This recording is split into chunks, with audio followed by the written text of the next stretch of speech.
Okay, guys, looking at these books, what do you think our topic is this week? That's right, it's voting week. So I have several different books for you about voting. I would like to start with the silliest Duck for President by Doreen Cronin. Now, if you've ever read Click Clack Moo or any of the Click Clack books, same author, same illustrator. Here we go. Duck for President by Doreen Cronin, illustrated by Betsy Lewin. Read with permission of Athenaeum Books. So you see Duck looking up, he's reading, and this says, vote. Running a farm is very hard work. At the end of each day, Farmer Brown is covered from head to toe in hay, horsehair, seeds, sprouts, feathers, filth, mud, muck, and coffee stains. He doesn't smell very good either. The animals have chores to do too. Pigs clean under the beds.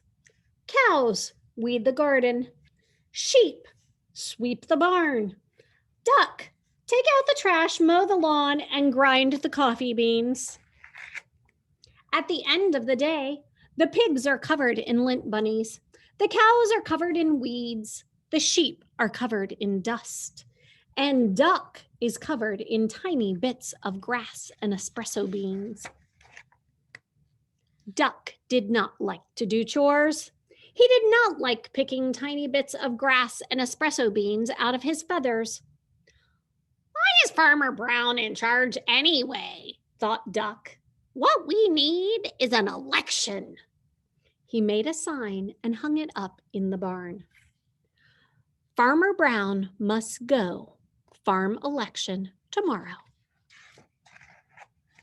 The next morning, Farmer Brown found a poster on his front door. Vote Duck for a kindler, gentler farm. Farmer Brown was furious. He ran to the barn and found the animals registering to vote. Voter registration. Voters must live on the farm, show valid ID. Oh, and they're changing one. The mice got together and protested the height requirement, so Duck crossed it off. Well, of course, the mice wouldn't want to have to be taller. On election day, each of the animals filled out a ballot and placed it in a box. The vote was counted and the results were posted on the barn wall. Farmer Brown, 6. Duck, 20. Farmer Brown demanded a recount. One sticky ballot was found stuck to the bottom of a pig. The new tally, or total, was Farmer Brown 6, Duck 21. The voters had spoken. Duck was officially in charge. Running a farm is very hard work. At the end of each day, Duck was covered from head to toe in hay, horsehair, seeds, sprouts, feathers, filth, mud, muck, and coffee stains. Running a farm is no fun at all, thought Duck. That night, Duck and his staff started to work on Duck's campaign for governor. Duck left Farmer Brown in charge and hit the campaign trail. He visited small town diners. He marched in parades. He went to town meetings. He gave speeches that only other ducks could understand. The vote was counted and the results were posted in the local paper. Duck wins by a nose. Ms. Governor, 299,999. Duck, 300,000. On election day, the voters filled out their ballots in booths all over the states. The vote was counted and the results were posted. The governor demanded a recount. 2 sticky ballots were found stuck to the bottom of a plate of pancakes. The new tally was Ms. Governor, 299,999 versus Duck, 300,002. The voters had spoken. Duck was officially in charge. Running a state is hard work. At the end of the day, Duck was covered from head to toe in hairspray, ink stains, scotch tape, fingerprints, mayonnaise, and coffee stains. And he had a very bad headache. Running a state is no fun at all, thought Duck. That night, Duck and his staff started working on posters for a presidential election. Duck left his staff in charge and he hit the campaign trail. He kissed babies at local diners. He rode in parades. He gave speeches that only other ducks could understand. He even played the saxophone on late night television. On election day, the voters filled out their ballots in booths all over the country. The vote was counted.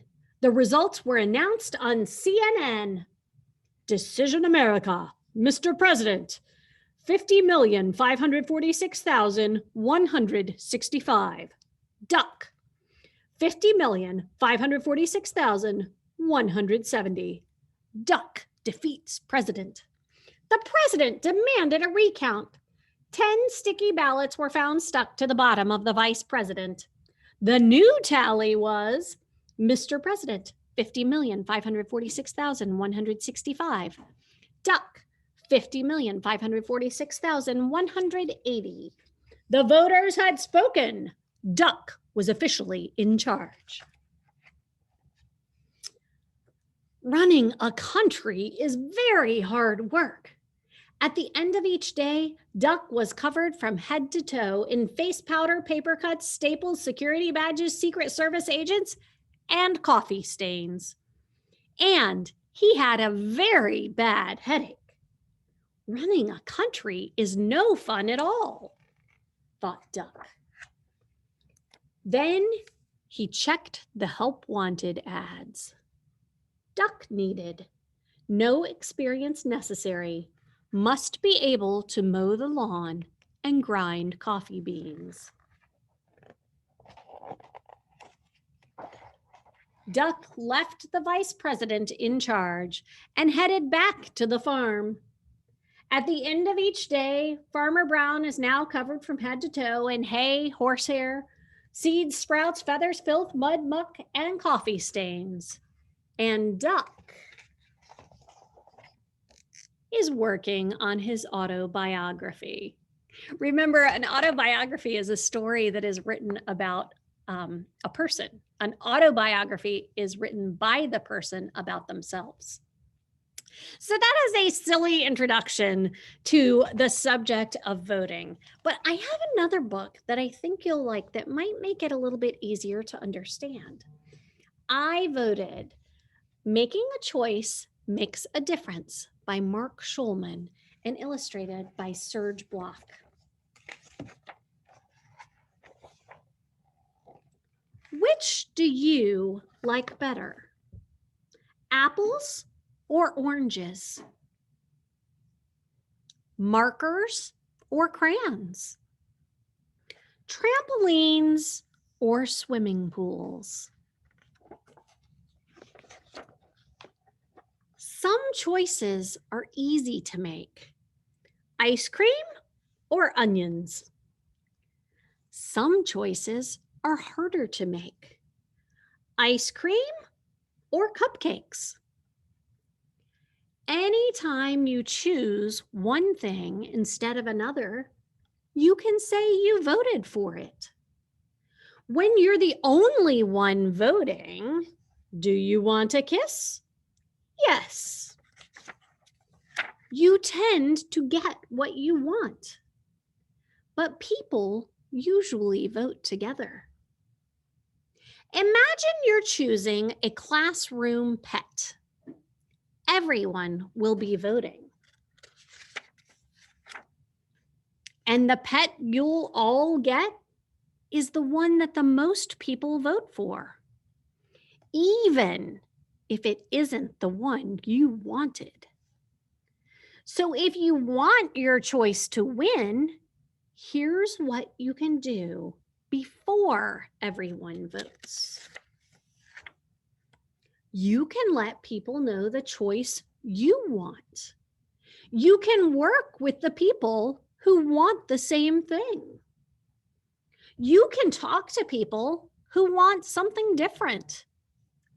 Maybe you will change their mind. So are you guys seeing? He's interested in a turtle for a class pet, but some other people want a rabbit. This guy, he got to change his mind to be the turtle side. Maybe they will change your mind. Here, he decided a rabbit. Then, when it's time to vote, you vote. It's simple. Sometimes everyone knows what you choose. So if you hold up a sign like that, then everybody knows what your choice is. Sometimes it's a secret. See, they're all lining up and telling their teacher. But everyone's vote must get counted. And the winner is whatever got the most votes. Maybe your side will win. Hooray! Maybe your side will not. But if you don't vote, then you don't get to choose. And your vote might be the one that makes the difference. With win or lose, when everyone follows the rules, voting is fair for everyone. It's the same when grown-ups vote.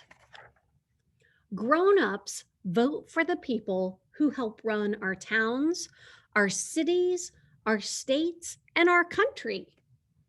They could be mayors, governors, representatives, senators, or even the President of the United States. These people pass laws that can change the way we live. So we have to choose our leaders carefully because different leaders want different things. Some will do things you really, really like. This guy says, welcome, free for kids. Some will do things that you really, really don't. This one says, no kids allowed. That's why it's important to choose the leaders we want. So we vote. We vote for candidates. A candidate is someone asking for your vote. How do you know which candidate will make the best choices? You listen. You read. You talk to people you trust. Like this one says, what do you think? Ice cream is good. Sometimes you can even ask the candidates yourself. What is your position on ice cream? Yes, it's a very hot topic. When election day finally comes, everyone goes to their polling place. Once you've had your 18th birthday and your name is added to the list of voters, you can vote too. At every polling place, everyone stands in line. Everyone finds their name on the voter list. Everyone votes for a candidate, and someone wins. If you're old enough, it is important to vote. And if you're not old enough, you know what to do. Listen, read, talk, ask, and tell someone who's old enough to bring you along on election day. When the voting is done, you might get a sticker. And the sticker will say, I voted. Now, guys, you may not be able to go with your grown-up to go and vote this year. With coronavirus, it might not be considered safe. So don't feel bad if you can't. But sometime in the future, you might want to think about that. And whenever you're making decisions, remember, it's just like voting. Sometimes we get what we want. Sometimes we don't get the one that we want. But we can work harder to make a difference in the future. I thought you guys would like that one. I have one last book. It's called Sofia Valdez, Future Prez. This book is written by Andrea Beaty and illustrated by David Roberts. It's read with permission of Abrams Books for Young Readers. Sofia was a baby who got things done, helping her family before she turned 1. She and Abuelo went out every week to help every older friends around Blue River Creek who couldn't get out and about on their own and with no place to gather were stuck home alone. Raking the leaves, taking pets for a walk, or just dropping by for a treat and a talk. Sofia Valdez did as much as she could for her family and friends and her whole neighborhood. A dreamer, a doer, a real-life go-getter. Most people like good, but Sofia liked better. Oh my. Each morning, Abuelo walked Sophie to class. They walked home again along Blue River Pass, making plans, munching cookies, Abuelo and girl, except for that Tuesday when Pup saw the squirrel. With a howl, Pup took off, racing all through the town, over and under, beneath and around. Sofia scrambled to try to keep up with the hollering man and the bellowing pup. Up the squirrel ran to the top of a hill made of leftover junk for the local landfill. They reached the tip top of that mountain of trash, which jiggled and broke with an ear-splitting crash. Down they all tumbled and hit with a thud on an old moldy pumpkin surrounded by mud. Ouch, cried Abuelo. He struggled to stand. A dangerous mess, he said, grabbing her hand. The next day, Sofia walked to school solo, but it wasn't the same without her Abuelo. This is not right, declared young Sofia, who glared at Mount Trashmore and got an idea. The very next morning at dawn, she planted a sign at the front of the lawn. She stood back and smiled, and Pup gave a bark. Get rid of Mount Trashmore. Let's build a new park. Each of her neighbors had something to say about benches and fountains and places to play, meeting spots, gardens, a basket for bees, a rubber duck pond, and a kiosk for cheese. She drew every thought on her map of the park, which was perfectly perfect by 1/4 till dark. She drifted to sleep in her soft, cozy bed. Then bam! She awoke when a thought smacked her head. Her heart skipped a beat as she realized each one of her neighbors had said, "Let me know when it's done." They all thought Sofia could build it alone. But how could one girl do so much on her own? The weight of that thought made her tender heart ache as night thunder growled and she lay wide awake. Then dawn brought a storm and the gloomy sky wept, and the heartsick Sofia finally slept. Abuela baked cookies when Sophie got up. He gave her a bagful and sneaked one to the pup. He blinked a tear as he hugged his Sofia. For courage, he whispered, "Te amo, mi vida." Sofia's knees wobbled. She felt weak inside. She looked at his ankle and quite nearly cried. Though she didn't feel brave or courageous at all, Sofia Valdez went to face City Hall.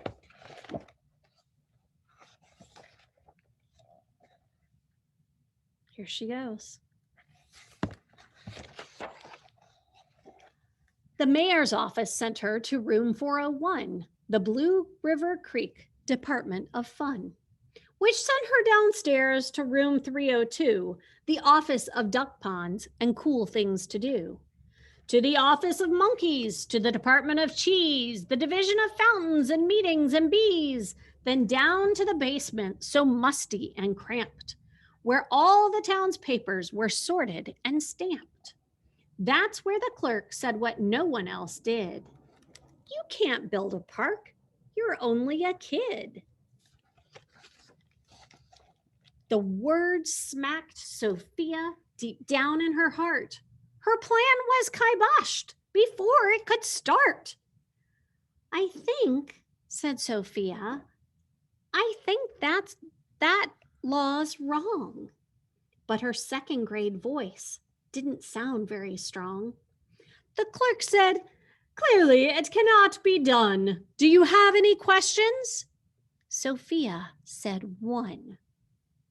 If you were me and I were you, and he was your grandpa, what would you do? Well, said the clerk. Then she said nothing at all. She thought and she thought. Then she sent out a call to every employee throughout City Hall. The entire government of Blue River Creek crammed into the office to hear Sophie speak.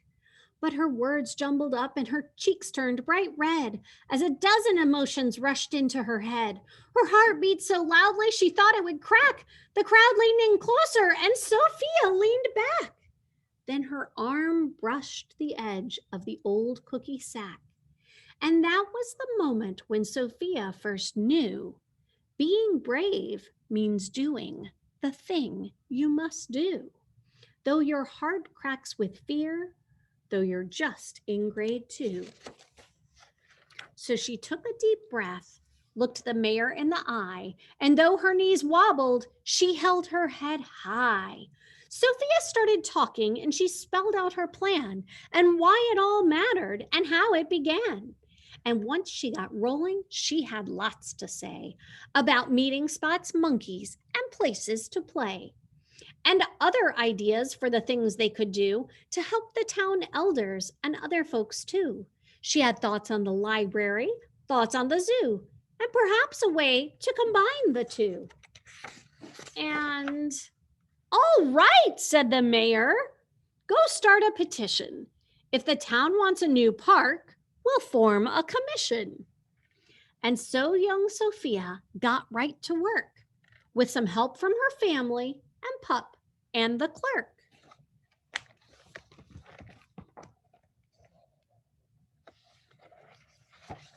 Then others joined in, not all, but a few, like Miss Lila Greer and the kids in grade 2.